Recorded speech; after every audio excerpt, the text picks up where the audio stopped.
y voy a admitir.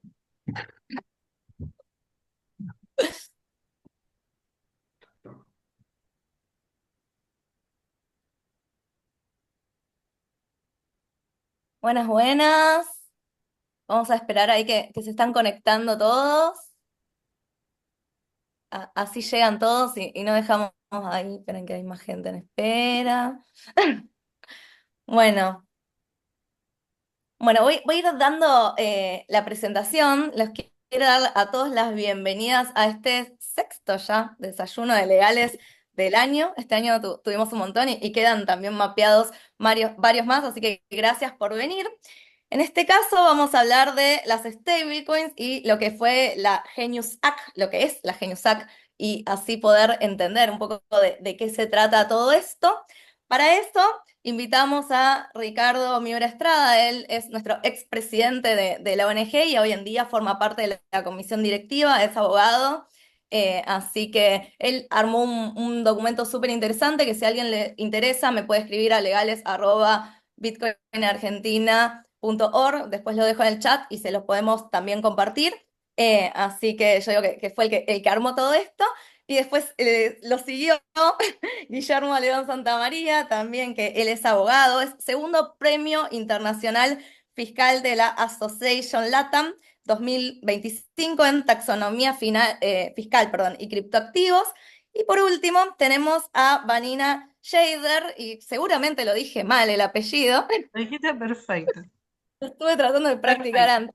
Que ella es abogada, escribana pública, es de Rafaela y también es docente, así que bueno, les damos la bienvenida a los tres y voy a empezar yo esta vez este desayuno para ponernos como todos en la misma línea y explicar, bueno, qué son las stablecoin, ¿no? Entonces, quería arrancar por ahí, como simplemente para hacer una nivelación al principio. Entonces, un stablecoin es un token es una representación digital que va sobre una red blockchain, ¿sí? En este caso, nada, es una representación digital de $1. ¿Sí? Entonces vamos a hablar de las stablecoins pensando en las que tienen paridad 1 a 1 con el dólar específicamente. Yo a veces cuando hablan de stablecoins, y tuve ahí varias charlas, hablan del dólar digital, es importante entender que un stablecoin no es un dólar digital, o sea, no es una moneda digital emitida por el gobierno de Estados Unidos, sino es un token que va a correr sobre distintos tipos de redes que representa $1 que está realizada por una empresa que es privada, ¿sí? Entonces, eso es importante aclararlo, eh, porque es eso, no muchas veces se dice, es el dólar digital, pero no es un dólar, es una representación digital de $1 que se supone que esas empresas lo tienen guardados en bancos, en activos de mucha liquidez. Y para hacer un poco de memoria y en función de que somos la ONG Bitcoin Argentina, nada, es importante saber, bueno, cuál fue la primera stablecoin que se armó. El primero se llamaba eh, Realcoin, ¿sí? Realcoin se hizo fue un protocolo que corría sobre Bitcoin, se llama OmniLedger, allá por el año 2014, ¿sí? Después esa OmniLedger, o sea, justamente Realcoin lanzaba sobre ese protocolo que funcionaba sobre la red de Bitcoin. Estamos hablando de 2014. Lo que permitía este protocolo era justamente facilitar el tema del trading por la volatilidad que tenía en ese momento la moneda. Entonces, justamente para eso se creó este primer protocolo en ese momento. Después de esto, de este Real Coin, cambió el nombre, pasó a Tether, que fue el primero, que en 2014 lanzó y después se fue poniendo sobre otros protocolos, ¿sí? Sobre Ethereum, sobre Solana, o sea, un stablecoin puede correr sobre distintas redes, pues justamente son estos toques que representan digitalmente eso. Y después de eso también tenemos, como para mencionarlas y las más importantes, tenemos USDC, ¿no? Que la lanzan en 2018, ¿sí? USDC también es otra stablecoin más regulada, ¿sí? Tether, que fue la primera, tuvo algunos conflictos y sobre todo con la Fiscalía de Nueva York, que llegaron a un acuerdo para que muestren sus pruebas de reservas para demostrar que realmente ese token representaba eso. Así que bueno, un poco esta explicación muy, muy breve para ponernos en tema. Y ahora voy a Ricardo que nos cuente, bueno, y a partir de esto, ¿qué es la ley Genius? Buenísimo, gracias, Gaby. Y como vos lo dijiste, las stablecoins están en el mercado hace ya, bueno, van a ser 7, 8 años, y en los últimos años se pusieron cada vez más generalizadas, de uso más, que incluso traspasó el acotado mundo de la criptoeconomía para llegar a lo que hoy conocemos muchos que sucede en el mercado blue de dólares. Bueno, las stablecoins también funcionan como un sistema de liquidez. Entonces, ¿cuál es la novedad? Si ya existían, y funcionan, bueno, la que tienen mayor capitalización de mercado, como son USDT y USDC, funcionan como obligaciones de los emisores a redimir los tokens que ellos emiten al valor de paridad a un dólar. Y por eso se mantiene, a medida que el mercado tenga crédito, crea en el emisor, se mantiene ese valor. Las otras stablecoins que tienen sobrecolateralización en, en criptoactivos y no tienen un emisor que asume la obligación de redimirlas, funcionan por un sistema de paridad de mercado, de derivados financieros sobre el criptoactivo que tienen de respaldo. Eh, pero las que tienen más circulación son estas que tienen que funcionan como una obligación. ¿Cuál es la novedad de esta ley? ¿Por qué estamos todos así sorprendidos y batiendo el parche con esta ley? ¿Qué trae de nuevo? Bueno, parecería poco lo que trae de nuevo, pero es muchísimo, a mi juicio.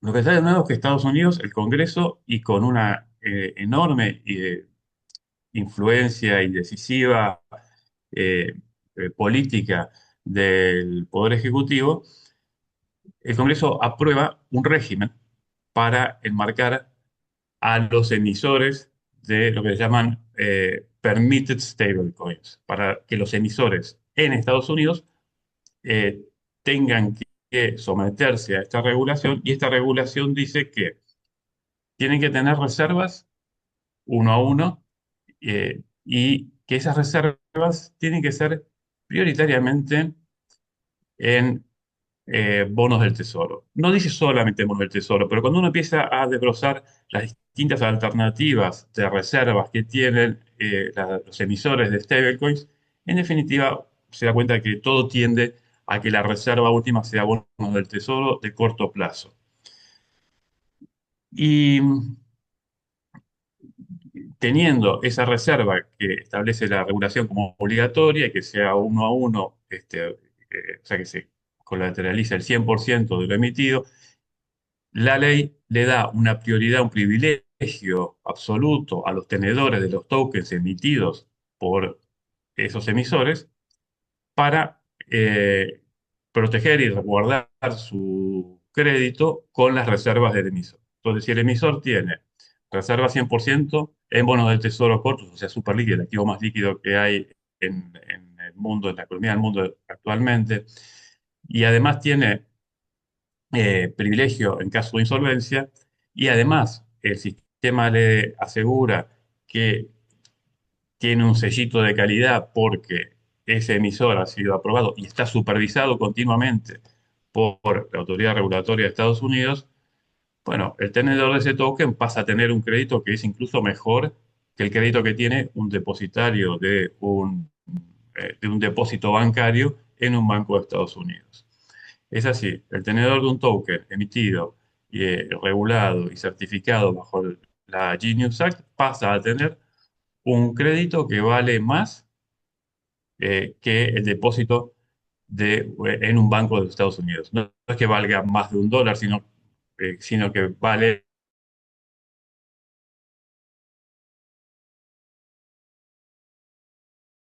eventualmente, eso no lo sabemos porque todavía no están siendo emitidas bajo estas condiciones, pero ahora sabemos que quien tenga un token emitido por una entidad regulada bajo estas condiciones va a tener de hecho, y de derecho americano, un depósito bancario. Mejor que un depósito bancario. Y un activo súper líquido, más fuerte que nada. Y además la Genius Act le dice al sistema financiero que efectivamente esos tokens van a ser tratados a los efectos contables y legales como si fueran cash. Quiere decir, pueden ser reservas bancarias, pueden ser contabilizados para hacer el settlement de operaciones, o sea, el cierre, la ejecución de operaciones. O sea, una que yo te doy una stablecoin, te la doy a título cancelatorio de las obligaciones, sería en los términos del derecho civil que estamos acostumbrados nosotros, ¿no? Eh, lo que tenemos es algo que vale tanto como la moneda. Y para mí tiene valor práctico de moneda. O sea, porque los bancos que tienen en sus reservas tienen títulos públicos y algunas otras, oro, no sé, algunas cosas. Pero la principal reserva del sistema monetario de Estados Unidos y global son títulos públicos súper líquidos, cortos, etcétera. Y ahora van a poder tener stablecoins, que en definitiva es como tener títulos públicos, pero bueno, van a ser stablecoins. Y ahora, ¿qué nos dice esto? Otra cosa que establece la Genius Act es, le garantiza, les obliga, pero al mismo tiempo les garantiza a los emisores que no pueden pagar intereses a los tenedores de los tokens. Y fíjense el negocio para el emisor, porque el emisor tiene reservas de títulos públicos cortos que pagan una tasa de interés, será la tasa de interés menor del mercado, porque es una tasa o sea, es un crédito libre de riesgo, con lo cual la tasa es muy poca, pero es la tasa libre de riesgo del mercado. El emisor que tiene esas reservas cobra esos intereses y la propia ley le prohíbe trasladar esos intereses a los tenedores de los tokens. ¿Por qué hace esto? Bueno, uno se podría preguntar. Eh, en definitiva, es una medida para restringir la competencia, para evitar que los emisores de los tokens, esto es una lectura mía personal, ¿no? Pero que los emisores de las stablecoins empiecen a competir entre ellos, trasladándole parte de los intereses a los tenedores. ¿Cuál es el efecto de esto? Y es que los esfuerzos comerciales de los emisores van a ir, se van a focalizar no tanto en trasladar esos intereses porque no pueden, sino en hacer mayor difusión comercial, mayores beneficios de otra naturaleza que por ahí valen menos que el dinero de un interés que pudiera dar el stablecoin, pero valen mucho a la hora de hacer comercialización, penetración. Se va a vivir algo parecido, muchos de ustedes lo habrán vivido, pero a escala global, a lo que fue cuando se lanzó el sistema de AFJPs en Argentina, donde había 10 o no sé cuántas AFJPs, todas pugnando por un mercado virgen para distribuirse la, fu- la potencial clientela. Entonces, los esfuerzos de marketing eran notables, había promotores por todos lados, había beneficios, premios, qué sé yo. Los emisores de stablecoins, que van a tener un negocio muy interesante, porque se quedan con el diferencial de tasa de interés, o sea, con toda la tasa de interés, van a hacer enormes esfuerzos para colocar las stablecoins.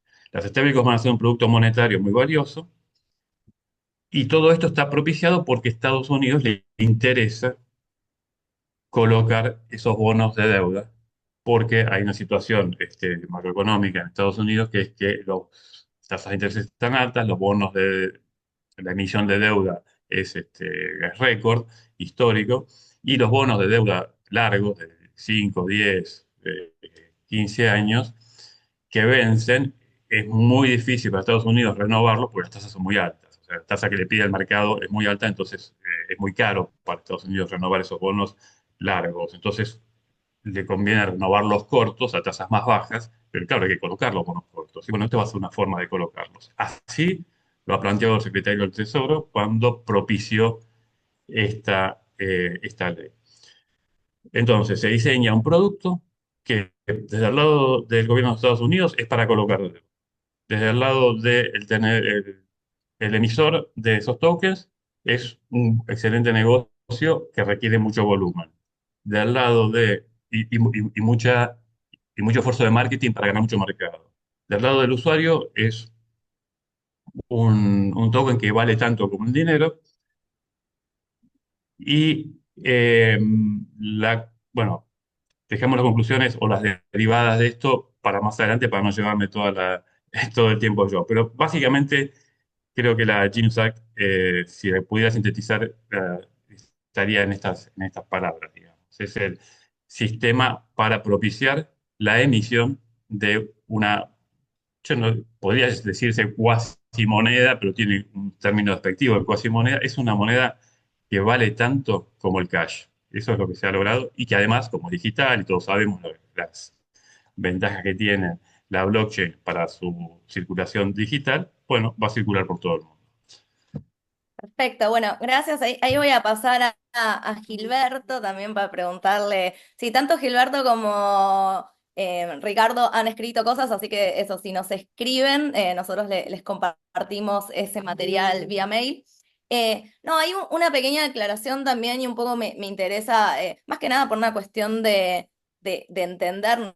Las distintas tecnologías y las distintas opciones, son simplemente, hay distintas opciones. Cuando nosotros hablamos de Bitcoin y más teniéndolo en una billetera autocustodiada, ¿no? Yo tengo mi Bitcoin en esa billetera, custodio bien mi clave privada, muy importante. Ya sabemos que han pasado muchos errores por tenerla así y por eso se han robado fondos de BTC, pero básicamente el protocolo no me los va a nunca poder sacar. A diferencia de esto, o sea, esto no dejan de ser contratos inteligentes, que estos contratos inteligentes, y ha pasado, pueden congelar estos fondos o pueden tener direcciones como congeladas justamente por cómo es. Entonces ahí también hay una diferencia entre lo que sería esto y lo que sería el dinero en efectivo. Entonces me importaba marcar esta diferencia sabiendo que es posible, sí es posible. De hecho, ha habido veces que se hace por, no sé, estafas muy grandes, entonces se le manda notificación a Tether para que justamente congele esos fondos, que en este caso, en esta tecnología se puede y en Bitcoin no se puede. Pero bueno, me voy a ir a Gilberto para preguntarle justamente, y bueno, ¿cómo lo ves esto desde el punto de vista fiscal, ¿no? ¿Qué dificultades presentan las stablecoin para ser correctamente clasificadas y grabadas por los estados? Así que, ¿cómo hacemos con esto? Perfecto, Gaby. Muchas gracias por la invitación y poder estar acá acompañándolos.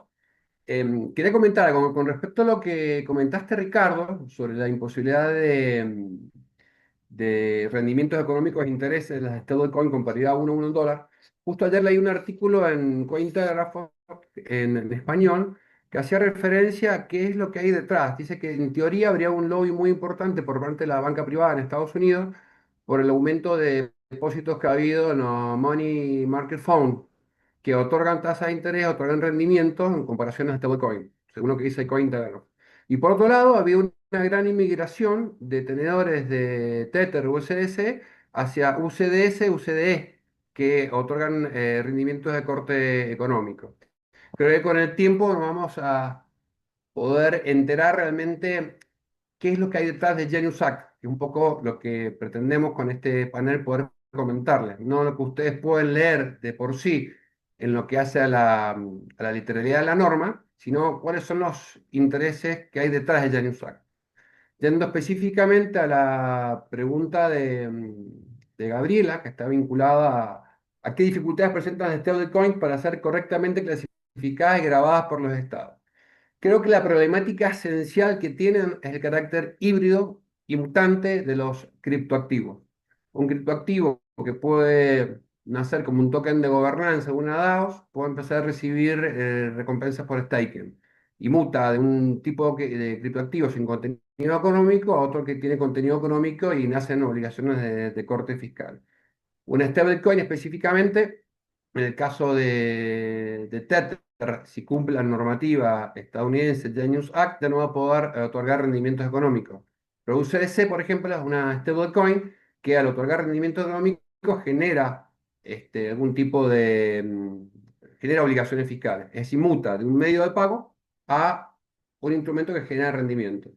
Entonces, creemos que la gran problemática y que el sistema fiscal hoy no está previsto ni contempla este tipo de mutaciones de criptoactivos que pueden ir cambiando fiscalmente de obligaciones fiscales conforme van mutando, que es parte de la esencia que hace a los criptoactivos en general. Esto por un lado. Por otro lado, vemos la ausencia de una taxonomía clara en lo que hace a criptoactivos en general. Esto que provoca inseguridad jurídica y riesgos fiscales, porque, por ejemplo, en Argentina tenemos la 1069 de CNB que nos permite la representación digital de certificados de participación con oferta pública. Muy bien, porque es un paso en América importantísimo junto con Brasil y Uruguay. Ahora bien, requerimos una taxonomía que nos diga qué es qué en materia de criptoactivos. Si bien esto no es función propia de CNB, ni de ARCA decirnos qué es qué, sino más bien del Congreso de la Nación, como está haciendo la ley Clarity en Estados Unidos, que apunta a determinar qué es qué, determinando las competencias de la SEC y la Comisión de Futuros de Productos Básicos, sí podría, como ocurrió con la SEC en enero de este año, en febrero, si no me equivoco, cuando la División del Personal de las Finanzas Corporativas de SEC determinó qué son las meme si son valores negociables o no son valores negociables. Si bien no tiene fuerza obligatoria, fue de corte orientativo. O si no, ¿con qué nos encontramos hoy en Argentina? Una especie de riesgo que, si bien tiene una normativa muy clara por parte de CNB que nos permite la representación digital de certificado de participación con oferta pública, que caemos también en una especie de regulación por cumplimiento, como era la antigua SAE con Gary Gensler, porque hoy no sabemos qué es qué en lo que hace a criptoactivos. De ahí considero que es tan importante el informe del grupo de trabajo emitido en el marco de la orden ejecutiva del presidente Trump, la 14178, donde hay que conjugar dos capítulos. El capítulo 3, que hace referencia fundamentalmente a la funcionalidad de criptoactivos sobre la forma, que es algo que ya adelantabas vos, Ricardo, en el año 2018 con tu trabajo que publicaste en el REPAR, que hace referencia específicamente a que tener en cuenta la funcionalidad por un lado. Y por otro lado, ante esta falta de taxonomía provoca estas inseguridades jurídicas sobre qué es qué. Vemos que ya Genius está apuntando a una taxonomía clara, por lo menos nos dice que es un stablecoin. Y acá habrá que relacionarlo, llegado el caso, con las normativas fiscales estadounidenses que, para no avanzar sobre las temáticas que trataremos más adelante, las comentaremos. Creo que la gran problemática está en la propia ley tributaria nuestra, la 27430, cuando define a los criptoactivos como monedas digitales. Y eso genera una temática que entendemos que quiso tomar algunas normativas del GAFI que habla de monedas virtuales. La IRS, en la Notice, la 21 del 2014, habla de monedas virtuales como cualquier representación digital de valor, pero después diferencia, en el 2014 estamos hablando, ¿no? En Argentina no tenemos una normativa similar y la que tenemos genera grandes confusiones que ya la comentaremos, donde diferencia entre monedas digitales y criptomonedas. ¿Y cuál diferencia hay? Esto en las preguntas y respuestas frecuentes de la IRS está muy bien explicitado esto. ¿Y qué diferencia hay entre monedas digitales y criptomonedas? Que una utiliza criptografía sobre una base de datos distribuida a través de una cadena de bloques para dar seguridad específicamente a ese criptoactivo. La diferencia está en que tenemos criptografía en primer término. Entonces, si vos me preguntas cuál es la problemática que hoy vemos, haciendo un resumen y un mapa conceptual, el carácter híbrido y mutante de los criptoactivos que se diferencian de los activos en general. Una hipoteca, un valor negociable es un valor negociable, una prenda es una prenda, algún futuro o una opción es opción. En cambio, en materia de criptoactivos, esto puede ir mutando, puede ir cambiando. Y esto genera a futuro lo que algunos llamamos es el prólogo de la potencialidad fiscalidad algorítmica, donde dan los principios de tributación en un marco de economías descentralizadas son insuficientes y requieren nuevos esquemas y nuevos paradigmas para poder contener lo que viene. Carácter híbrido y fundamentalmente la ausencia de una taxonomía adecuada. Vemos que esto arrancó, esta ausencia de taxonomía y los esfuerzos a través de encuadrar con el famoso caso de Dados en el 2016, donde se consideró ese token emitido por Redados, que es un fondo de capital de riesgo, la SEC lo consideró que era un valor negociable. Al final terminó generándose por problemas de hackeos en código, la primera bifurcación de Ethereum, dando nacimiento a Ethereum Classic, como todos saben, y que esto quedó en nada, porque en definitiva se volvieron a los aportantes, 1.300 millones de dólares, los fondos aportados, con lo cual quedó sin intervención de la SEC. Después vino un esfuerzo de la FINMA, la autoridad suiza financiera, que diferencia los distintos tipos de criptoactivos. Es muy destacable el paper de Sebastián Heredia y Martín Bertoni, el 2022, donde determina una clasificación y creo que el norte más importante lo está dando hoy la ley Clarity, diferenciar qué es qué y diferenciar la competencia de la SEC, limitándola a diferencia de lo que fue en la era Biden y Gensler como directivos de la SEC. Ahí cambia todo con Atkins y fundamentalmente en lo que hace al informe del Grupo del Tesoro vinculado a la orden ejecutiva del presidente Trump, el capítulo 3 y capítulo 7, donde determinan una taxonomía diciéndonos que es que esto da seguridad, de la seguridad jurídica, de la seguridad fiscal, más allá que requiere todo un acompañamiento a través de las propuestas que se hacen específicamente en materia fiscal en el capítulo 7. Recomiendo la lectura la tabla del capítulo 7, que es el último punto de esta orden ejecutiva, donde hace una serie de recomendaciones en materia fiscal. En conclusión, partimos que según la normativa estadounidense, hoy el stablecoin es un medio de pago, es considerado propiedad según la notice, la 14 la 21 del 2014, pero Genius, ¿qué provoca? ¿Qué contiene? Que al tener una obligación incondicional de pago, al poder ser redimida en dólar o en bonos del tesoro al corto plazo, pasan a tener otro tipo de naturaleza, por lo menos aquellos instrumentos que estén amparados bajo Genius, como instrumentos de deuda. Y esto dispara dos temas, la aplicación o no de las reglas de Westshire de venta ficticia y la posibilidad o no de deducir los rendimientos por bonos del portador, que no serían aplicables en el caso que se pruebe Genius específicamente a este Dogecoin. Este como un primer pantallazo. Contadores felices, los contadores que tenemos en la sala. Eh, No, la que me has hecho estudiar, Ricardo, esto es culpa tuya, hace una semana. ¿Viste? Esto lo empezó Ricardo, todo Ricardo. Sí, sí, sí, sí. No, no, no, no, no te imaginas lo que me has hecho estudiar, fin de semana. Todo su culpa. Y ahora ya nos están pidiendo material, así que después cuando terminemos el desayuno les vamos a enviar los materiales que hicieron ambos dos.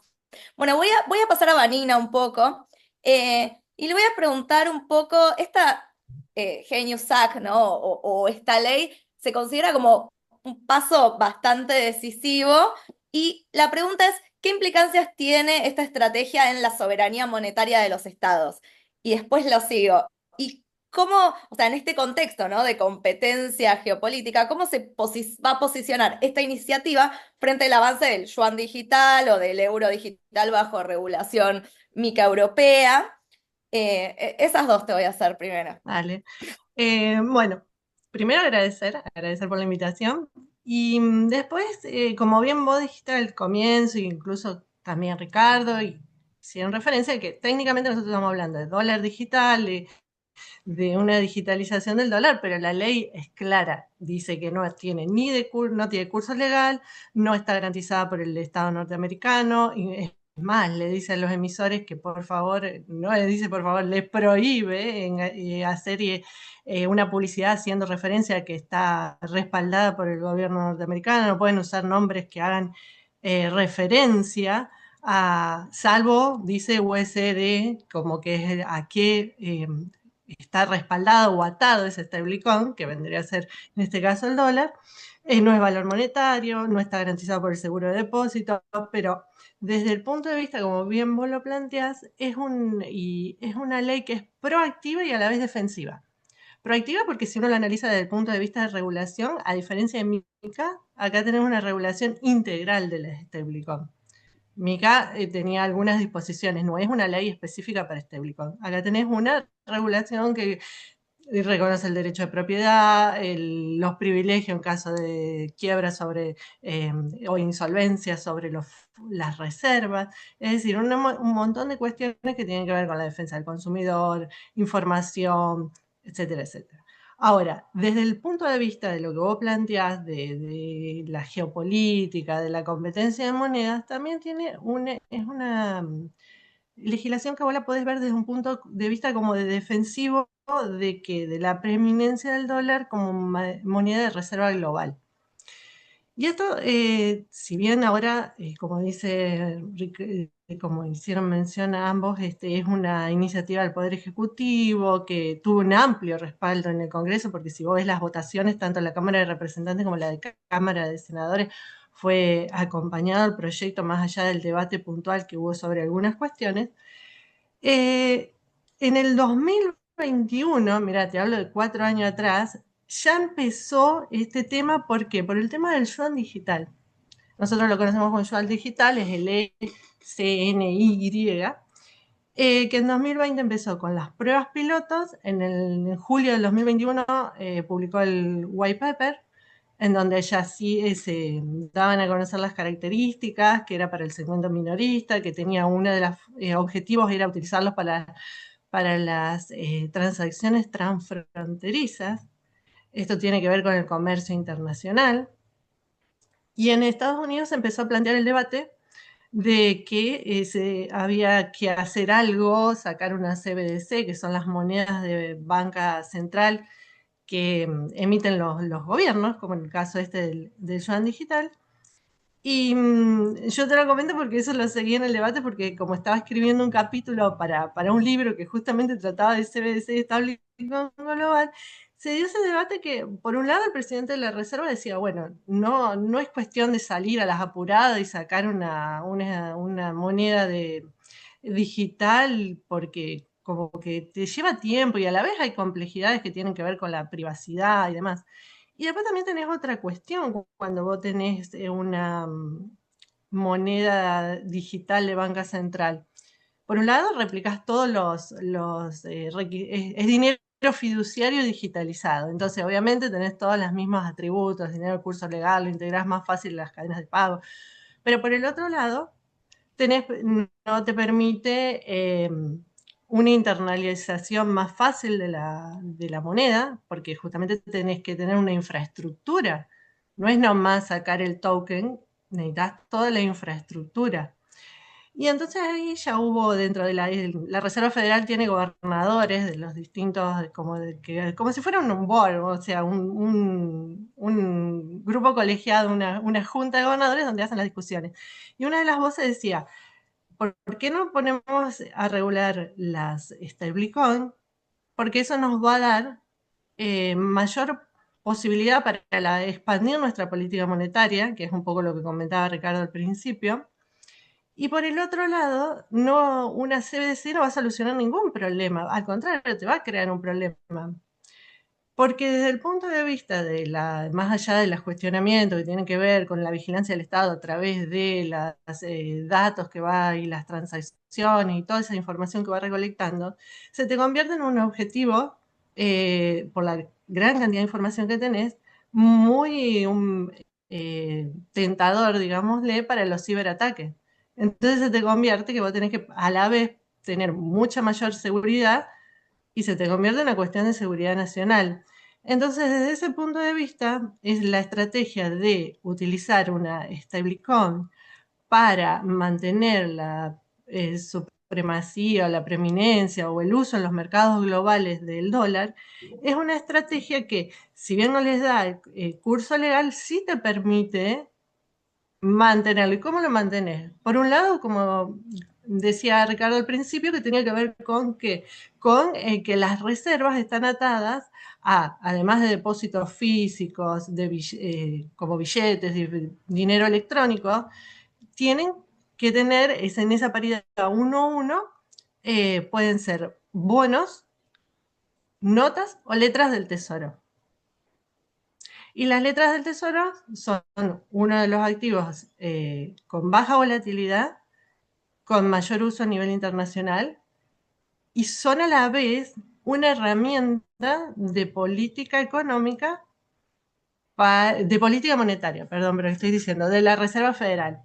Entonces, en eso te lo dejo ahí pendiente entre paréntesis para después seguir avanzando. Pero Desde el punto de vista de la CBDC, no te estaba dando la posibilidad de optimizar las transferencias internacionales. Es decir, hoy el sistema usa las transferencias interbancarias, el sistema SWIFT. El sistema SWIFT, para los que por ahí no lo conocen, es un sistema que usan los bancos de mensajería. No se cursa la transferencia, sino que son órdenes de pagos que se envía de banco a banco.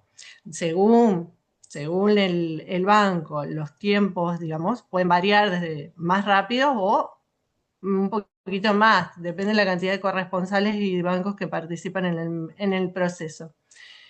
Y el problema de justamente de optimizar esas transacciones transfronterizas es un objetivo que está en debate a nivel mundial por el comercio internacional, porque hace justamente también a los costos, a la rapidez. Vamos a un mundo digital, es como que queda un poco obsoleto. Entonces, el Banco Internacional de Pagos ya estaba trabajando también con este tema. Y China lo que busca es justamente, y esto no va a ser una novedad lo que estoy diciendo, porque también salió en todos los medios, el tema de los BRICS, es información pública.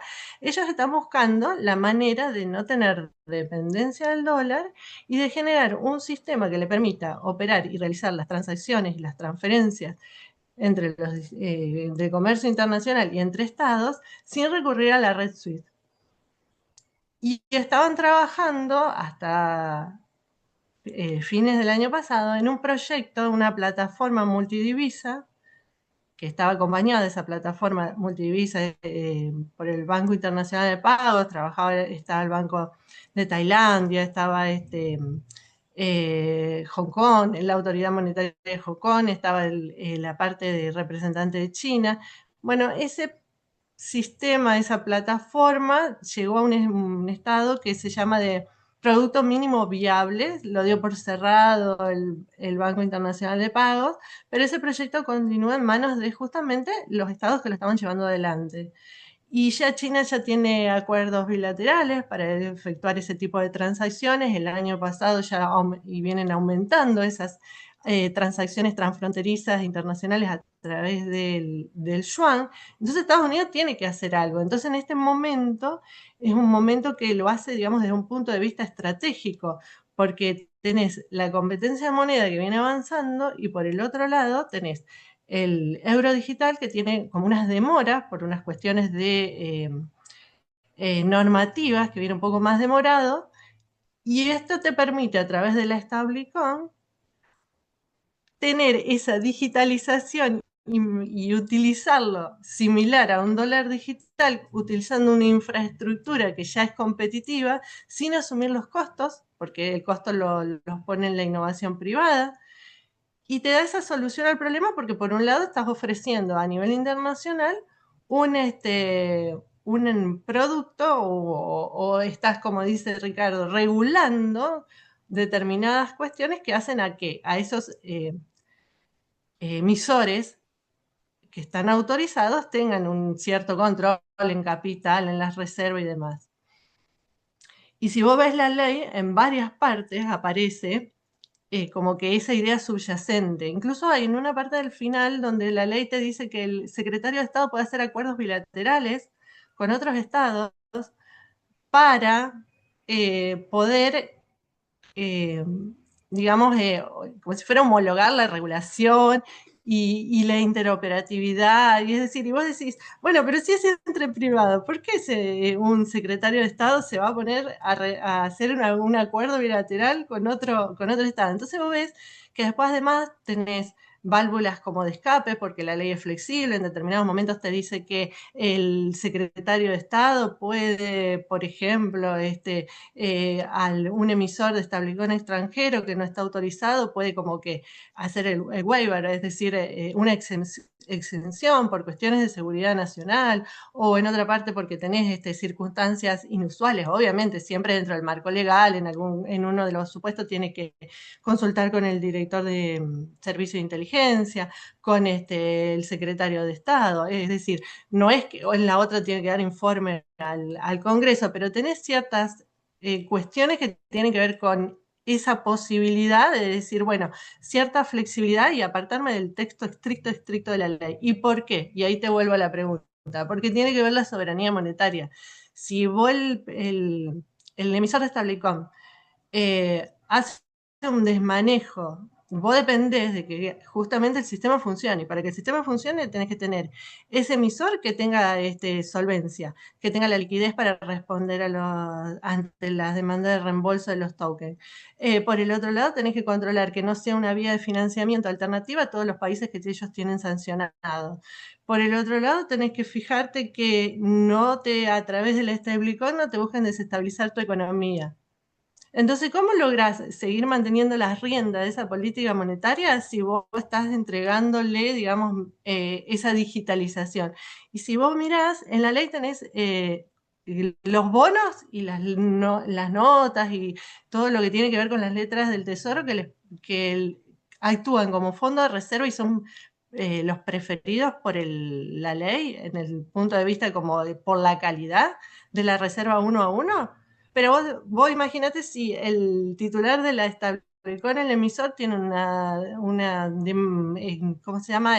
Canje, que viene un canje de los tokens y hace una venta masiva de los bonos, sobre todo las letras del tesoro.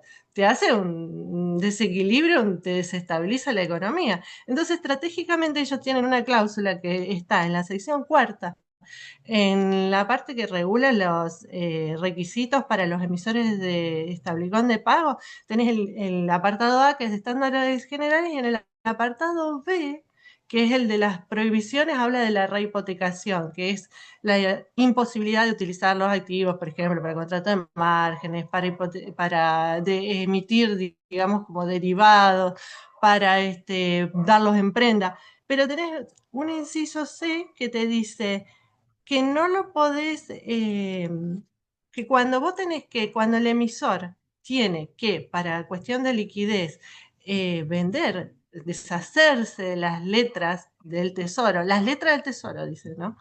No los otros bonos, los bonos no quedan afuera.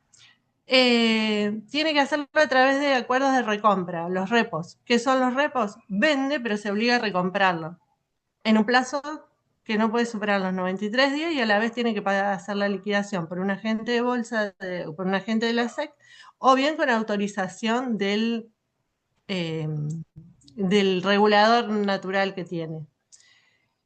Entonces vos desde ese punto de vista ves que está muy limitado, o sea, no puede hacer una venta masiva de las letras del tesoro porque las ventas tienen que ser por repos y al hacerlas por repos no afectás el precio de mercado porque no es lo mismo que una venta directa.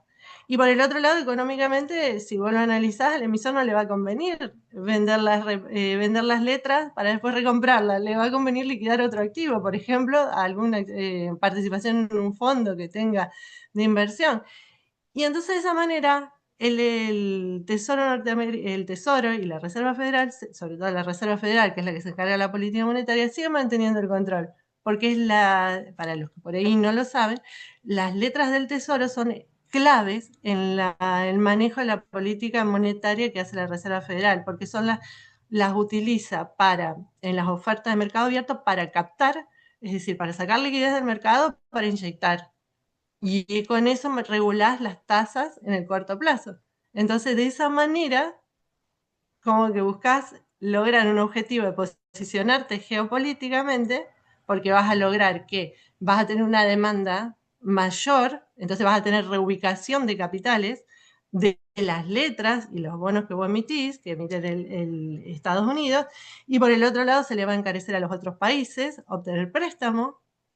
Entonces vos ves que es como una jugada de ajedrez, porque tiene que ver como cómo se posicionan y en ese juego de competencia de monedas, cómo lograr mayor poder económico y ese poder económico te da mayor poder justamente para llevar adelante tus políticas y a la vez generas mayor dependencia del dólar. Ok. Bueno, Bueno, sí. súper claro. Te tengo tres speakers que la verdad están tipo, no, preparados es poco decirlo. Voy a pasar a Ricardo de vuelta, entonces bueno, en todo este contexto que también están contando entre los tres, ¿qué escenarios ves para los bancos y sistemas financieros de América Latina y cómo interpretas este impacto en el sector financiero global? Sí, la verdad que buenísimo todo lo que estoy escuchando. Y aprovecho, enganchado con tu pregunta, hay una pregunta en el chat eh, que pregunta algo que ya dijimos, pero me interesa repetirlo porque por ahí no quedó claro. Se pregunta si las stablecoins, comprar abonos del gobierno americano y este tiene un rendimiento, si ese rendimiento podría ser trasladado o no al tenedor de la stablecoin. La ley expresamente prohíbe trasladar ese rendimiento al tenedor de la stablecoin y con eso le asegura al mismo tiempo el negocio es financiero al emisor.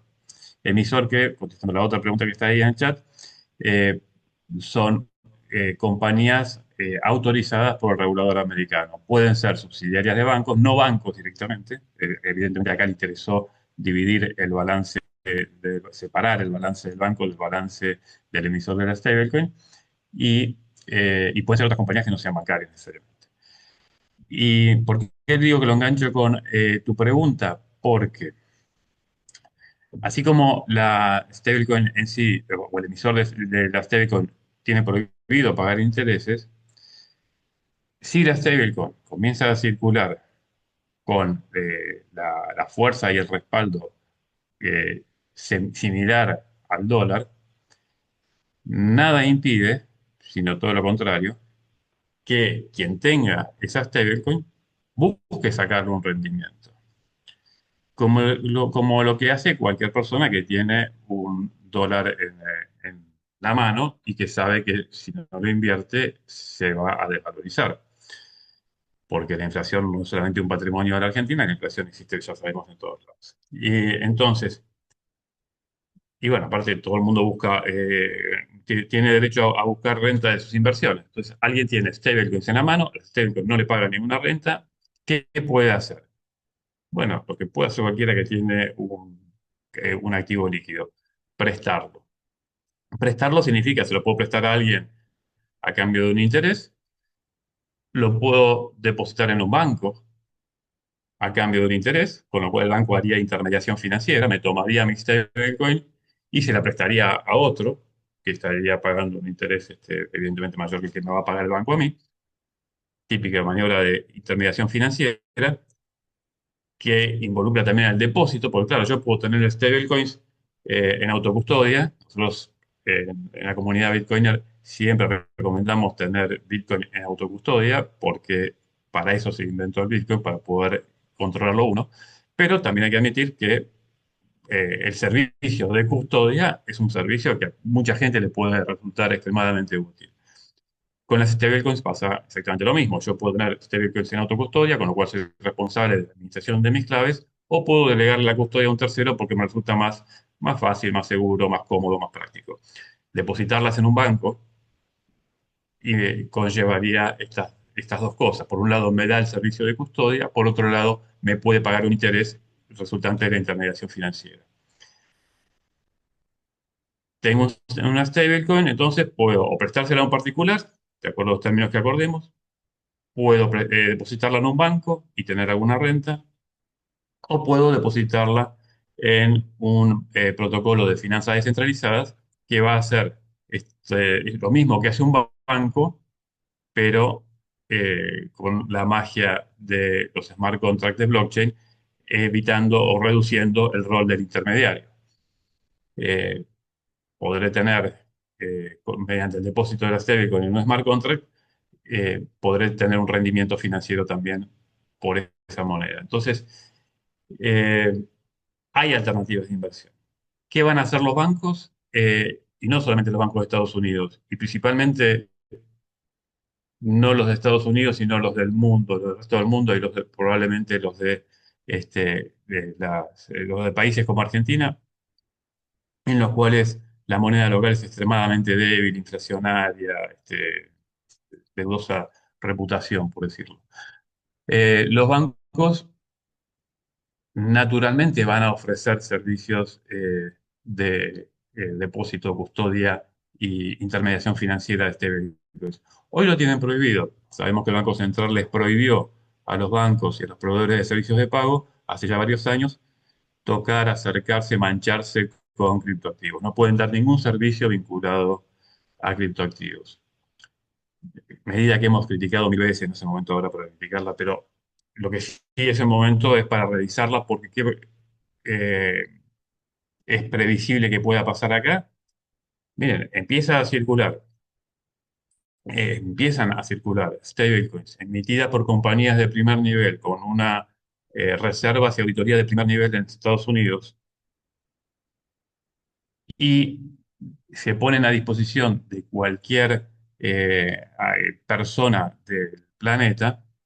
Bueno, lo más previsible de esto es que, es que esas stablecoins empiecen a llegar a la Argentina. Hoy circulan en Argentina stablecoins como USDT o USDC, eh, que no tienen estas características de calidad legal que otorga la Genius Act.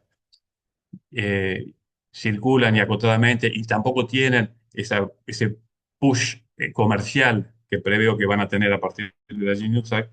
Bueno, yo creo que va a ser una inundación de Tebecos. Entonces, se va a empezar eh, es previsible que se empiece a dar una transaccionalidad y una reserva de la población en stablecoins que los bancos, para no desmonetizarse, para no perder capital de trabajo, vayan a buscarlas. Entonces, el banco te va a ofrecer un interés previo a levantar la prohibición del Banco Central, ¿no? Pero el banco, por lógica, te va a ofrecer un interés por que le deposites las stablecoins porque eso le da capital de trabajo para poder prestar y hacer su negocio de intermediación.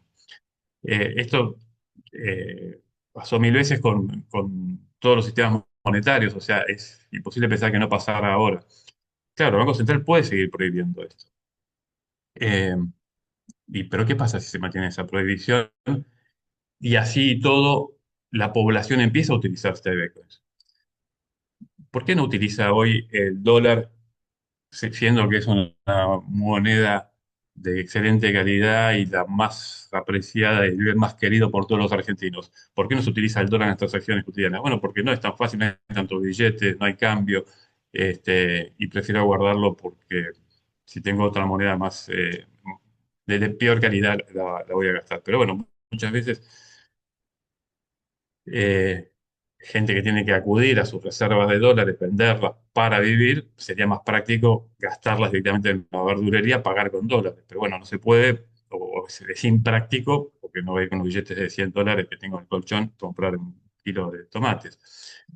Pero si tengo una stablecoin que sí la puedo dividir en infinitas partes y además eh, hay todo un esfuerzo comercial alrededor que me convenció a mí y lo convenció al verdulero de que está bueno tener los ahorros en stablecoins, no hay nada que impida que esa transacción se haga directamente en stablecoins.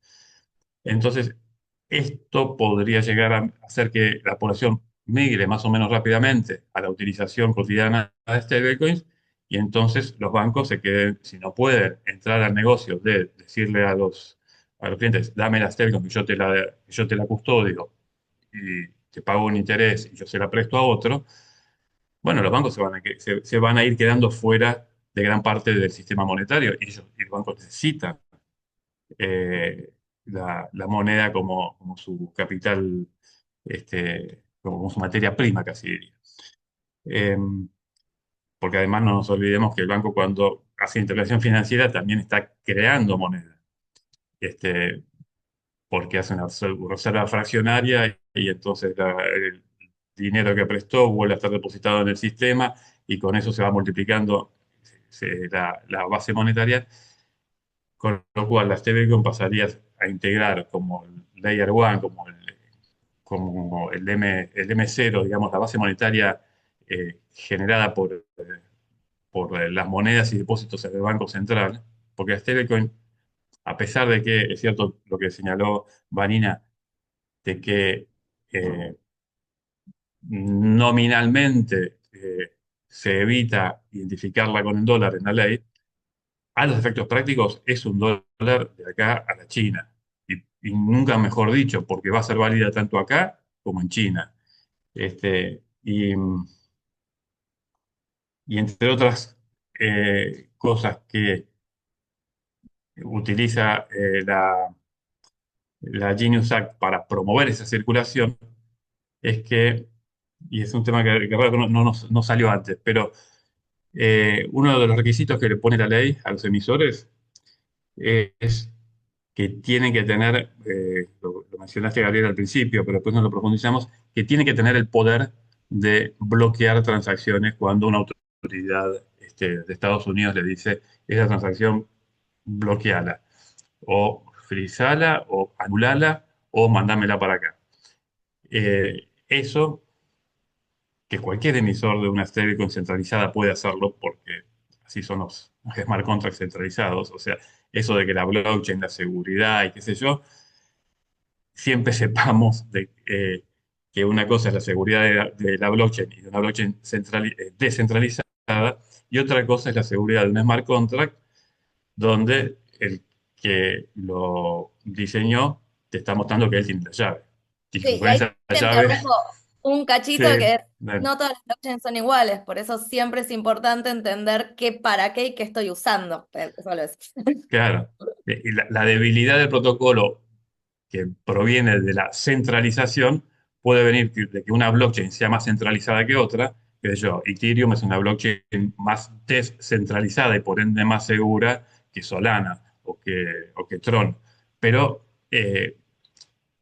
aún en la blockchain más descentralizada como puede ser Ethereum, si yo ahí emito un smart contract que dice que el emisor del smart contract puede bloquear las transacciones, como de hecho lo pueden hacer y lo necesitan hacer, porque fíjense cómo funciona cualquier protocolo de una stablecoin centralizada. El emisor, yo digo, yo soy el emisor. Usted me trae un dólar, yo le doy un token. Usted me trae un token, yo le doy un dólar. Para que eso sea posible, yo, emisor, tengo que tener el derecho de emitir un nuevo token para dártelo cuando me traes un dólar y anular un nuevo token cuando te doy el dólar y vos me traes el token. Porque eso es lo que permite que siga habiendo la misma cantidad de tokens en circulación que dólares de reserva. Entonces, los smart contracts de las stablecoins centralizados necesitan, por diseño, tener este poder.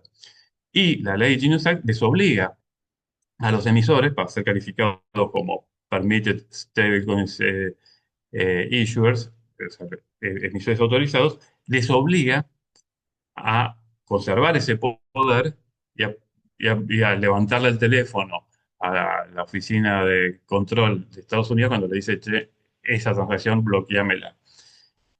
Ahora, eso se lo pone como característica de diseño y exigencia regulatoria y les dice además, cuando eh, hay una cuestión en Estados Unidos y en todo el mundo que es el tema de control de lavado y conocimiento de tu cliente, el famoso Know Your Client, le dice a los emisores, esto está regulado en Estados Unidos se llama la Bank Secrecy Act, este, son esos eufemismos, ¿no?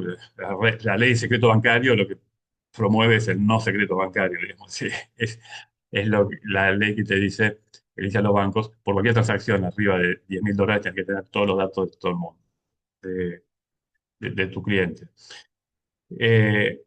Esa ley, dice la Genius Act, también va a ser aplicable a los emisores de stablecoins, pero con una sutileza que para mí es enorme. Le dice, respecto de tus clientes, le dice al emisor, vos tenés que hacer todo lo que la Bank Secrecy Act le obliga a hacer a los bancos y a las instituciones financieras. Esto es nada, saber de qué hace, con quién vive, para qué quiere la plata, de dónde la sacó, todo eso que nos preguntan en los procesos de KYC. Pero el emisor se relaciona con su cliente en dos momentos. Cuando su cliente viene a suscribirle, a adquirirle una stablecoin, y cuando su cliente viene a redimirle una stablecoin y le da el token y dice, me quiero llevar la plata. Pero la stablecoin va a circular en un protocolo descentralizado. La stablecoin está hecha no para ser redimida, está hecha para circular. Entonces, es notable que el KYC que va a hacer, que la ley le obliga a hacer al banco respecto de su cliente, al emisor respecto de su cliente, no se lo obliga respecto de todas las transacciones que vienen después, de todos los pseudo virtuales clientes del emisor que vienen después, porque la stablecoin va a circular de mano en mano, eventualmente para siempre, de forma indeterminada, porque como no tiene un plazo de vencimiento, no está pagando. Bueno, el tema de pagar un interés también tiene que ver con el tema del plazo de vencimiento, digo yo, por ahí, la stablecoin esa está emitida para que siga circulando. Entonces va a circular, y el emisor no va a tener ni idea quién la tiene. Y eso va a ser otro de las, a mi juicio, eh, cuestiones que promuevan el uso de stablecoins fuera del banco, fuera a diferencia de lo que es un depósito bancario, pues una transferencia bancaria siempre el banco me va a preguntar, che, ¿y para qué es esta transferencia? En cambio, una transferencia de stablecoin que se haga on-chain, no me van a preguntar nada. Con una sola salvedad, y es que, ya dije, si la oficina de control de la moneda de Estados Unidos levanta el teléfono y le dice bloqueame esa transacción, ya sé que me la van a bloquear y a contar la carrera.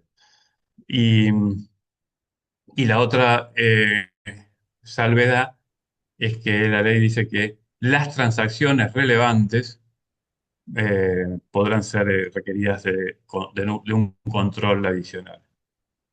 Hay que ver qué va a decir la reglamentación en el futuro, pero esto podría llegar a derivar en que el emisor fuera obligado a, qué sé yo, transacciones mayores a $1 millón, quedarán en suspenso hasta que alguien complete algún formulario. Eso podría llegar a pasar, está previsto en la ley. Para mí están puestos todos los incentivos para que esas trabas sean las menores posibles, porque Estados Unidos necesita que las stablecoins circulen y circulen mucho fuera de Estados Unidos. Entonces, simplemente porque es la forma de colocar deuda y necesita colocar deuda. Bueno, y ahí me Este, dejaste un poco el paso para la siguiente pregunta que voy a pasar, León. Estamos llegando a medio al final. No sé si se pueden quedar los tres un ratito más, porque la verdad es que está buenísimo todo lo que están diciendo. No sé si alguno tiene algún tema de agenda, pero nada, nos quedan unas preguntas y no las quiero como no hacer. Pero bueno, voy a pasar a Gilberto y le voy a preguntar hablando de lo que vos decís, ¿no? Bueno, el uso transfronterizo y descentralizado de las stablecoins tensiona los mecanismos tradicionales de recaudación y qué soluciones pueden implementar los gobiernos para adaptarse. Y ahí te hago otra. ¿Podría la Genius Act inspirar a regulaciones similares en la región o considerás que su lógica responde únicamente a intereses estratégicos de Estados Unidos? Así te tiré dos.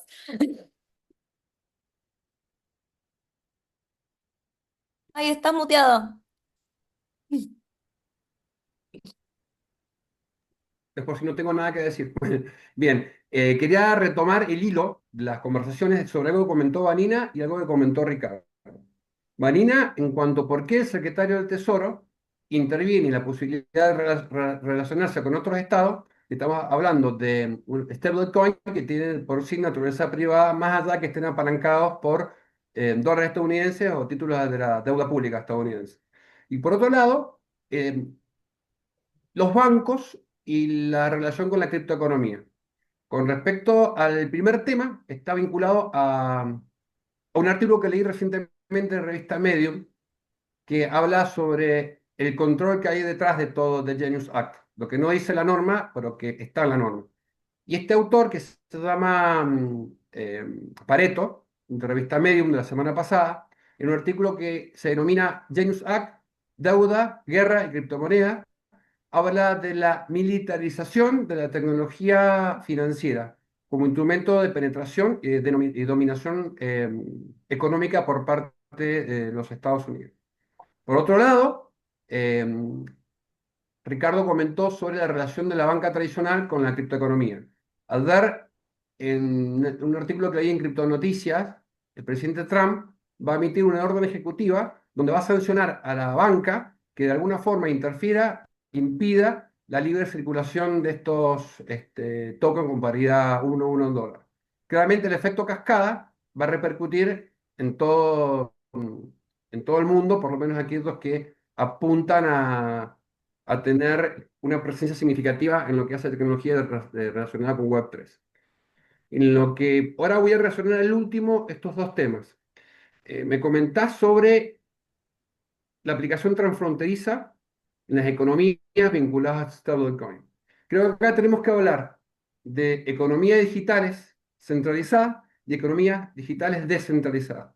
En economías digitales centralizadas, a partir de la Web 1 y el primer informe de comercio electrónico de la OCDE en el 98, se encontraba con la problemática de que los principios de residencia, fuente y nexo, que nacieron post-revolución industrial, empezaban a tensionarse. ¿Por qué no encontramos economías digitales centralizadas? Que por más servicio, que el servicio sea digital, existen puntos de conexión. En tanto, la residencia de las empresas que operan los servicios digitales se vinculan también en el lugar donde se prestan los servicios fuente y hay cierta vinculación económica en determinados lugares. Esto terminó dando lugar en su momento y recientemente los pilares 1 y 2 de OCDE. Pilar 1 que genera jurisdicción de mercado en aquellos países donde se encuentran fundamentalmente los consumidores, y Pilar 2 que habla de impuesto global mínimo. Con lo cual, más allá de todo, en economías digitales centralizadas, siguen existiendo terceros que pueden actuar como agentes de retención, percepción, o a través de convenios multilaterales entre los estados para informar. Desde FATCA en Estados Unidos, el Common Report Standard de la OCDE para instrumentos financieros tradicionales, y recientemente, desde el 23, el Crypto Asset Reporter Framework, el CARF de OCDE, donde hay 65 países listados para los primeros intercambios de información. Y Genius Act, en el capítulo 7, cuando habla de taxation, habla de la importancia de Estados Unidos de cumplir con las normativas vinculadas a intercambio recíproco de información. Hay una sección específica, el Código de Impuestos Internos, que es la 6045, que habla de la obligación de, sobre todo de las exchange, atendidas a ellas a partir de diciembre del 2024, de informar las operatorias dadas, efectuadas entre a través de estos brokers de DeFi. Esto, si bien FATCA queda insuficiente, si bien el Common Report Standard es insuficiente, CARF implicaría la posibilidad de este intercambio recíproco de información entre Estados Unidos a través de la IRS, esta sección 6045, informando operaciones de extranjeros en Estados Unidos para poder lograr la viceversa en lo que hace específicamente criptoactivos. Entonces vemos que si bien en un principio en economías fiscales descentralizadas, donde operamos a través de contratos inteligentes, donde los principios de residencia, fuente y nexo se difuminan, desaparecen, para lo que encontramos operando a contratos inteligentes a través de nodos donde no hay residencia ni lugar físico, será necesario que a futuro OCDE, y ya está hablando, porque hay un paper muy importante en el Institute Bureau of Fiscal Documentation sobre metaverso y pilar 3, que estos principios son plenamente aplicados a economías fiscales descentralizadas. ¿Por qué hago referencia a esto? Y acá un poco lo que te había comentado en su momento con Ricardo, que está vinculado a qué es lo que hay detrás de Genius. Por un lado vemos criptoactivos con paridad en dólar, que para poder operar y que tengan validez en empresas estadounidenses sobre el suelo estadounidense y con residentes norteamericanos, deberá cumplir ciertas normativas que están vinculadas no solamente a paridad, sino también a respaldo en bonos tesoro de corto plazo y demás temas que comentó Vanina, sino también va a haber ciertas funcionalidades de control. Y acá quiero citar a dos personas, al activista humanista Sterling Lujan y al presidente de Human Rights Foundation, Alex Gassler, creo que es el apellido, o similar, donde habla de lo que hay detrás de Genius, en esto la tecnología, de la militarización de la tecnología financiera. Y desde la Human Rights Foundation habla fundamentalmente de vigilancia y control. Y cuando hablamos de vigilancia y control, me recuerda a mí a Foucault con vigilar y castigar, y al panóptico que hacía referencia de que todo lo ve y nadie lo ve. Estamos frente a una especie de panóptico digital. Claramente me faltan herramientas tecnológicas para entender la verdadera operatividad de la tecnología de los contratos inteligentes de los criptoactivos. ¿Hasta dónde llega la obligación de aquellos emisores de stablecoin con paridad dólar, cumplir la normativa estadounidense de informar y cumplir las normativas vinculadas a la ley de secreto bancario, la ley patriota, la ley de defensa del consumidor y todas las normativas vinculadas que ordenan reportar? Y cómo tecnológicamente esto, vinculado con FATCA, CARF, no, no nos anticipa una especie de fiscalidad algorítmica a través de oráculos regulatorios que tengan como base Smart Tax Contract con la lógica fiscal que puedan seguir la mutación de estos criptoactivos en tiempo real a los fines de fiscalidad.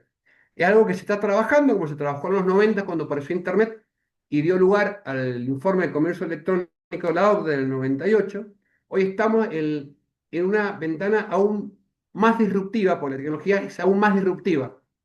De allí que creo que es importante hacer esta trazabilidad entre Genius Act, entre CARF de la OCDE, una vez que adhiera a Estados Unidos a este régimen de intercambio de información, junto a la 6045 del IRS, y cómo esto, en economías fiscales descentralizadas, donde genera cierto impacto en cuanto al control, hablemos en operaciones donde liquid mining, yield farming, las mismas de iDrop, donde operan en un entorno 100% descentralizado. ¿Cómo va a operar Genius Act y cuando se utilizan estos criptoactivos bajo control, por lo menos en la entrada y la salida, donde va a haber un control absoluto? En operaciones peer-to-peer, que operan dentro de la red, es otro cantar.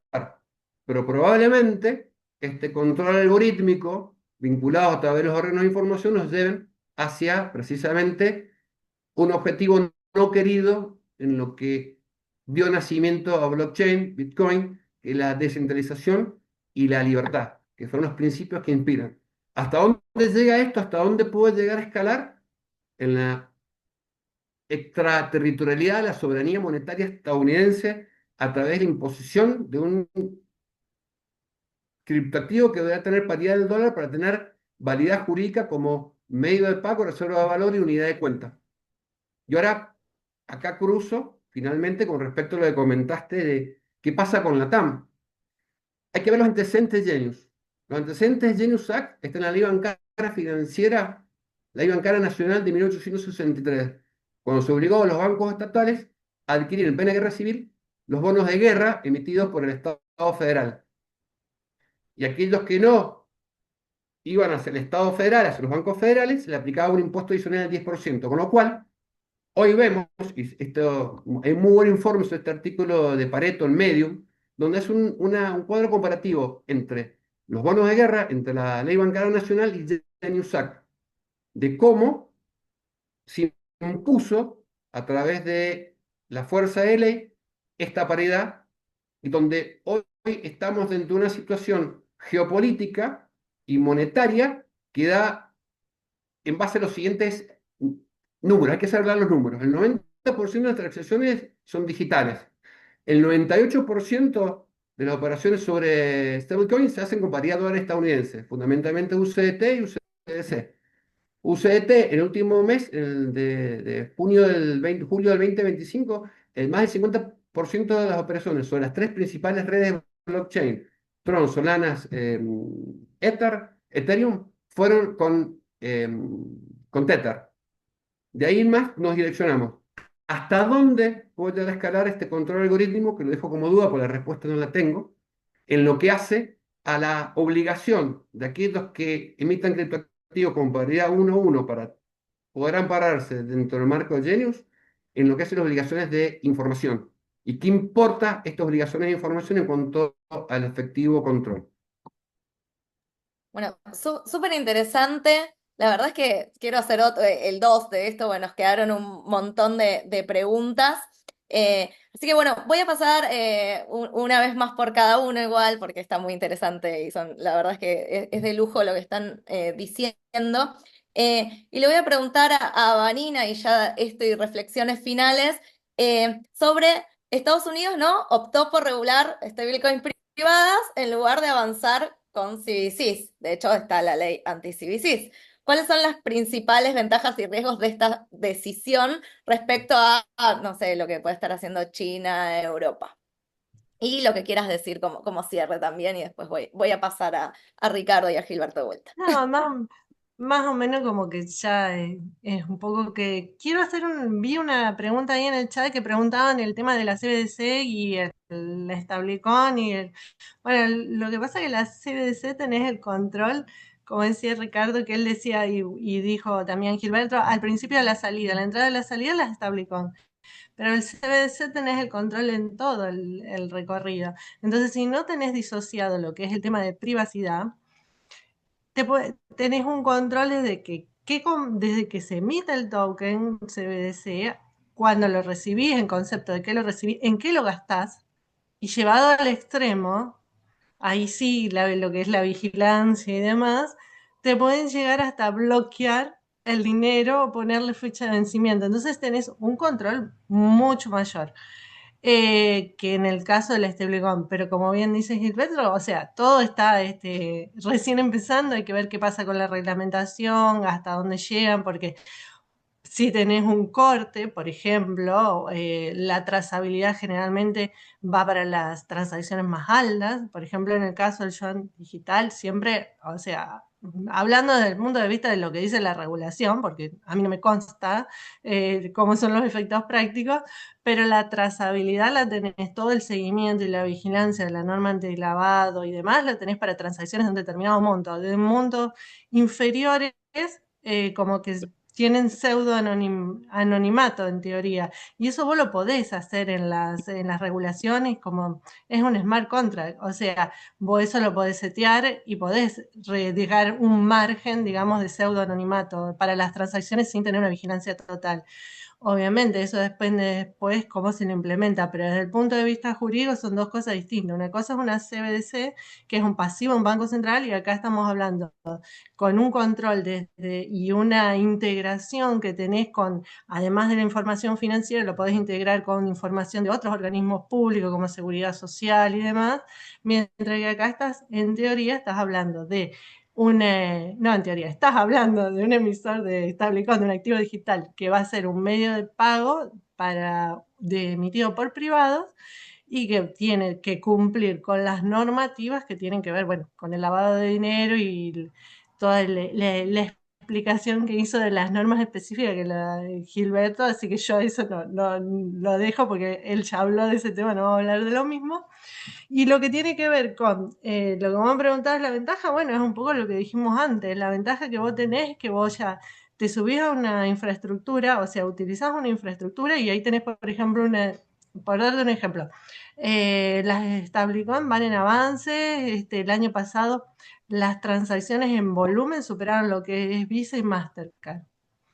Vos tenés la USDT, que es la que mayor capitalización tiene del mercado, y la diferencia que tenés con la USDC, que es la que tiene, digamos, más presencia en el mercado norteamericano, que la otra, además de estar en las tres de blockchain como operativa, tenés mercados, justamente en mercados asiáticos. Obviamente, hoy es un emisor extranjero. Hay que ver qué es lo que pasa, si cumple con la normativa, si hace un producto distinto. Bueno, eso ya es cuestiones que no las podemos decir a ciencia cierta. Sí salían los medios que tienen la intención de adaptarse a la regulación. Pero ¿por qué es importante que se adapte a la regulación y que sea un emisor autorizado? Porque la ley tiene efectos extraterritoriales. Entonces, al tener efectos de extraterritorialidad, lo que va a hacer es que cualquier emisor que emita un stablecoin de pago atada al dólar, que tenga una reserva o que use de referencia al dólar y la ofrezca o la venda, digamos, en el concepto amplio, a residentes norteamericanos, ahí puede ser pasible de multas, sanciones, pena de prisión. Es decir, como que es estricto en cuanto a eso. No es nomás que es la parte, no, tenés parte penal también. Entonces es muy importante que cumplan, porque si no, no van a poder operar. Ahora, desde el otro punto de vista, obvio, todavía falta toda una reglamentación. Y, y volviendo para terminar con eso que vos me decías de la ventaja, bueno, la ventaja es un poco ese y el riesgo que podés llegar a correr es que el sistema no funcione, pero si el sistema funciona, que no necesitas técnicamente eh, para lo que es el mercado interno, si vos lo te asimilás como un medio de pago, ya tenés un medio de pago criptográfico para utilizar dentro del mercado y no necesitarías en teoría satisfacer esa demanda a través de una CBDC. Y obviamente es lo que hablamos antes, el tema de costos, la infraestructura, y sí poder seguir manejando la política monetaria, que aparentemente todo da a entender que justamente tiene más chances de expandirse como en su uso y su utilización, es decir, seguir manteniendo una preeminencia del dólar, pero bueno, obvio, del otro lado también está el tema de los mercados asiáticos y cómo avanza y se reconfigura el tema del yuan digital. Y en el medio te queda el euro, y si hace unos días ya salieron declaraciones que están como que un poco ahí viendo cómo se pueden reacomodar, porque ellos vienen con su moneda banca central un poco demorada, pero por el otro lado están viendo que se les va a encarecer el tema de el financiamiento y van a tener justamente más acotada su política monetaria, a diferencia de Estados Unidos, que va a tener más amplitud en su política monetaria y, como te decía antes, sigue manteniendo la letra del tesoro para regular todo lo que tiene que ver la cantidad de circulante y el tema de las tasas. Y sobre lo de Latinoamérica, sí, haciendo, digamos, como un comentario y enganchando con lo que decían antes, tenés desde posibilidades de integración y también tenés riesgos, porque obviamente se te pueden ir los depósitos para el tema de la custodia y tenés impactos fiscales y después acá tenés el tema de la regulación con que no lo tenés asimilado a una divisa, así que bueno, no lo podés utilizar para recibir, digamos, vos decís, bueno, qué bueno, tengo una herramienta para hacer las transacciones transfronterizas y el exportador cobra más rápido, pero tenés un problema que tenés que liquidar las divisas y tenés que entrarlas por los mecanismos y las vías legales que te pone el Banco Central. Y hoy la stablecoin no cumple con esos requisitos. Entonces, hay cuestiones como que para analizar antes de implementación masiva, desde el punto de vista, digamos, de los usuarios. Bueno, súper interesante lo que plantean. Ahí le voy a dar a Ricardo y después al Gilberto para que den unas conclusiones finales. Perdón que nos pasamos, pero la verdad es que era muy interesante lo que planteaban los tres. Nada, así que le voy a pasar a Ricardo. Bueno, mil gracias, Gabriela. Me encanta escuchar la Vanina y voy a meter acá un pequeño chivo. Si les gusta escucharla también, es más sobre fin de año, ahora no me acuerdo, Vanina, si es en octubre o noviembre, Ah, en compartimos con septiembre, ella perdón. en En septiembre. septiembre, el mes que viene Ah, decimos. Ah, uy, ya es eso. Ya. este Este, espacio publicitario. tenemos un seminario justamente de los desafíos que la criptoeconomía pone al sistema bancario financiero. Y la verdad que estoy re contento. Es la segunda edición que hacemos y justamente lo que estamos hablando hoy es justamente uno bueno, está disparado por uno de los de las directrices de este seminario. Es la criptoeconomía desafiando al sistema bancario tradicional. Mm. Y cómo se adapta y qué necesidad de adaptación tenemos todos a estas novedades. Así que vamos a seguir profundizando en estas cosas a partir de septiembre en un seminario que organiza la ONG, a donde serán todos muy bienvenidos. Cierro el chivo, pero creo que va a estar buenísimo. Este año mucho mejor que el anterior porque tenemos más experiencia y tenemos más material. Y para cerrar, solamente una reflexión sobre qué va a hacer el Banco Central de República Argentina frente a la avalancha de stablecoins que se vienen a toda Latinoamérica y a todo el mundo. El Banco Central puede seguir prohibiendo y va a dejar, yo creo, un sistema financiero famélico porque va a haber mayor migración de operaciones hacia stablecoins fuera del sistema bancario. Puede subirse a esto y simplemente ponerla en igualdad de condiciones a stablecoins de cualquier otro activo o alternativa de inversión, con lo cual a los bancos se les va a abrir una, una nueva posibilidad de ampliar sus operaciones financieras y que a la larga va a generar, yo creo, por pura especulación, una cuasi dolarización de hecho, porque vamos a tener una gran facilidad de operar con esta moneda dolarizada. También el Banco Central podría hacer otra cosa, que es tratar de emitir una stablecoin o generar las condiciones para que se emita una stablecoin que sea calificada por Estados Unidos como una stablecoin autorizada, digamos, en este rol de reciprocidad, en este marco de reciprocidad que comentaba Vanina hace un rato, que es que el regulador de Estados Unidos puede eh, permitir que stablecoins emitidas en el exterior circulen en Estados Unidos y sean ofrecidas a la venta por los proveedores de servicios activos virtuales de los Estados Unidos, pero esta competencia para un emisor como el Banco Central, yo creo que tendría dos debilidades intrínsecas. Una por regulación propia de los Estados Unidos, y es que las monedas, las stablecoins emitidas en el exterior, aun cuando sean permitidas de circular en los Estados Unidos, igual tienen una capitis diminutio, que es que no se les permite a los bancos americanos computarlas en sus reservas, como si se les permite a las otras, respecto de las otras, con lo cual van a tener, ya parten de una menor usabilidad. Y la otra debilidad que tendría una stablecoin emitida por el Banco Central es que la estaría emitiendo el Banco Central de la República Argentina, que no tiene el mejor currículum en cuanto a el cumplimiento de su disciplina monetaria,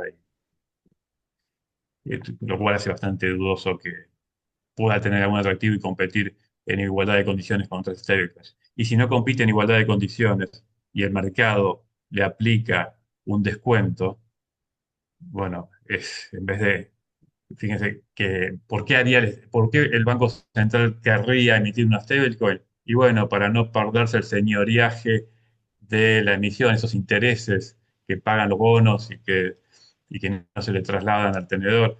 Para- pero bueno, si la moneda que emite el Banco Central, para no perderse el señoriaje, después al mercado se la castiga y vale menos que su par, bueno, en vez de ganar, termina perdiendo. Y nadie adoptaría. Con lo cual yo creo que eso meterse en una competencia que no tiene mayor sentido. Para mí lo que tiene mayor sentido es subirse a la ola y dejarse llevar y darnos a todos los ciudadanos de Argentina acceso fácil a lo que a mi juicio van a ser las mejores monedas fiduciarias de momento. Bueno, muchas gracias. Y voy a pasar a Gilberto para que haces unas reflexiones finales de vuelta. Gracias a los tres por quedarse. Ya sé que nos excedimos en tiempo, pero era muy interesante lo que están diciendo los tres. Bueno, desde ya, bueno, agradecer a ONG Bitcoin por la invitación y compartir el panel con Ricardo y Vanina es un lujo, con Gabriela como moderadora. A ver, cada uno habla de sus experiencias. En lo personal, tengo 34 años de profesión, soy tributarista. Trabajé 10 años en AFIP, en penal tributario, y siempre me impactó el poder del Estado y cómo ejerce el Estado su poder. Y acá estamos frente a Estados Unidos, que es líder global en todos los aspectos que podemos llegar a verlo y mirar, ¿no? Que hoy se encuentra en una situación muy compleja, que es el hecho de que los estados soberanos, que normalmente adquirían bonos de tesoro y los guardaban en su tesorería, hoy se encuentran que no están teniendo el mismo tipo de recepción.